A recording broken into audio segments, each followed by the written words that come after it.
Le syndicat intercommunal pour l'assainissement de la région de Pontoise, le SIARP, est constitué de 24 communes.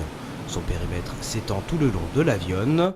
Le SIARP gère les réseaux d'eau usée sur ce périmètre et sensibilise, conseille et accompagne des particuliers et des entreprises pour une mise aux normes d'installation.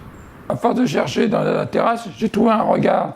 Puis il faut que je regarde ce que c'est. Puis je dis, tiens, ça vient du coin là-bas, donc c'est les pluviales. Puis je dis, mais ils ont mis la machine à laver sur les pluviales.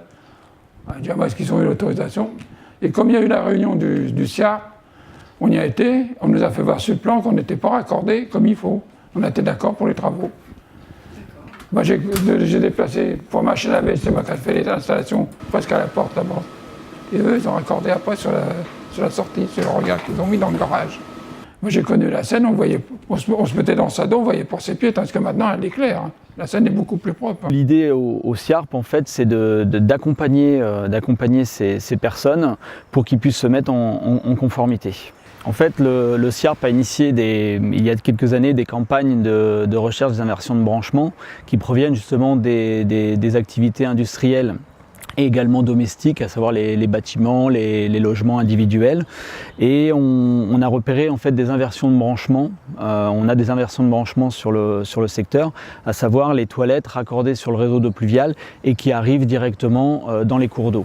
Le SIARP s'est associé depuis maintenant 4 ans, 5 ans avec la Sorbonne Université pour faire un état zéro de notre cours d'eau et de voir les pollutions qu'il y a dans la rivière. Pour les entreprises, les problèmes sont différents. Dans la restauration, un bac à graisse règle les problèmes de canalisation bouchée. Plus besoin de produits déboucheurs polluants. Alors constater soi-même, c'est pas possible. On a eu le passage du SIARP qui nous a permis de comprendre certaines choses sur notamment les possibilités de pollution qu'on était amené en fait à déverser par le biais des eaux, que ce soit des eaux fluviales, que ce soit par le biais du bac à graisse, puisqu'on est un établissement de restauration, et que toutes ces choses-là nous ont fait comprendre que nous n'étions pas aux normes. Les investissements ont été une chose qu'il a fallu prendre en compte, mais notamment et avant tout la prise de conscience de s'apercevoir que la pollution, elle incombe à chacun. Les problèmes principaux, on les retrouve parce qu'on s'aperçoit qu'on se doit d'utiliser pas mal de produits qui vont nous coûter d'ailleurs extrêmement cher tous les mois, pour vidanger, pour essayer de déboucher certaines choses, que ces produits, au final, par mois, nous coûtent excessivement cher. En ce qui concerne ma situation actuelle, je ne les utilise plus. C'était à peu près, pour être honnête, 400 € par mois de produits divers et variés.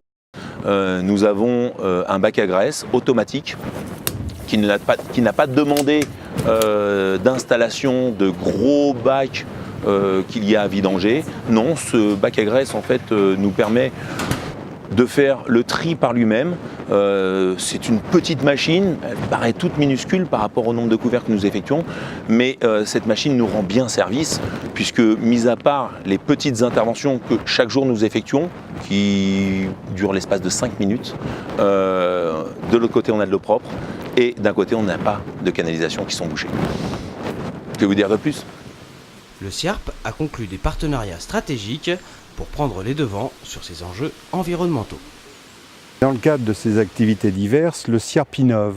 Je dirais que l'innovation, la recherche, n'est pas l'apanage des grands. Le SIARP innove. Il innove en termes de recherche, de technicité, de méthode. Le métier du SIARP, je dis toujours à nos jeunes ingénieurs ou techniciens quand ils arrivent, c'est l'environnement plus la protection de l'environnement. Au-delà des obligations réglementaires, ce sont des opérations qui visent justement à protéger le milieu naturel, puisqu'on met en conformité des installations qui ne l'étaient pas. D'ailleurs, on le fait aussi bien en matière d'assainissement collectif qu'en matière d'assainissement non collectif, aussi bien en zone urbaine qu'en zone rurale. L'assainissement, je le vois parmi les élus déjà, c'est invisible quelque part. Donc il s'agit de rendre visible ce qui est invisible. Ces enjeux, d'une façon ou d'une autre, nous ne pouvons les assumer seuls.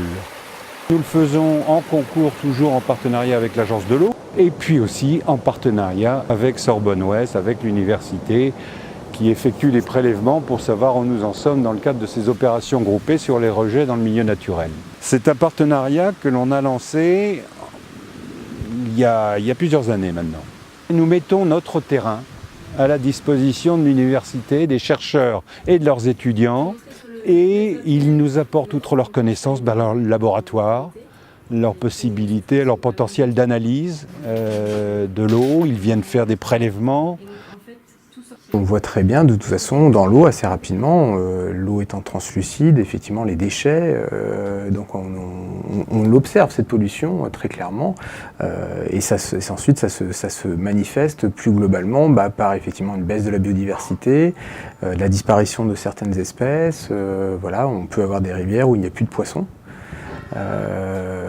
Parce qu'effectivement, on n'est pas trop pêché, mais aussi la pollution a affecté les populations de poissons, faisant disparaître plusieurs populations. Et certains invertébrés sont la nourriture de ces poissons, donc si on les affecte aussi, du coup, les poissons sont aussi affectés. Et voilà, et au final, on se retrouve avec des rivières qui contiennent que de l'eau, et ça fait des déséquilibres écologiques importants.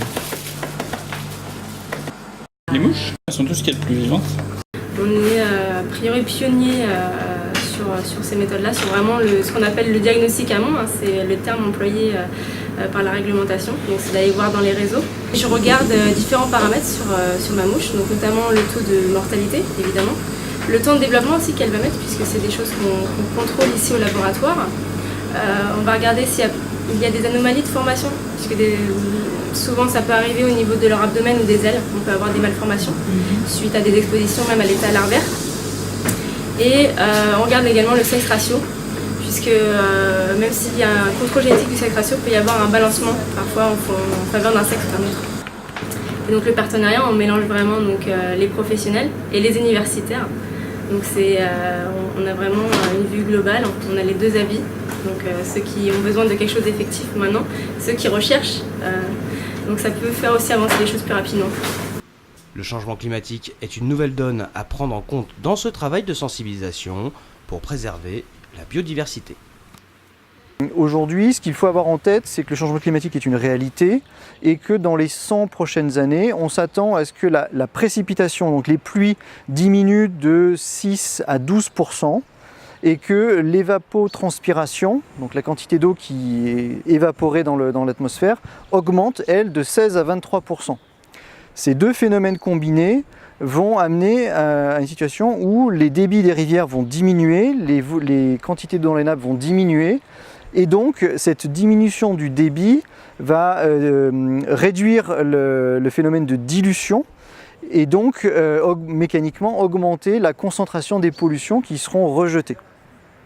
Donc il y a un vrai enjeu dans les années à venir, et à commencer dès à présent, de réduire toutes les sources de pollution qui rejoignent directement le milieu naturel sans être traitées, puisque si on a moins d'eau dans les rivières à l'avenir, ce qui est quasi une certitude, le pouvoir épuratoire de ces milieux aquatiques va être fortement amoindri.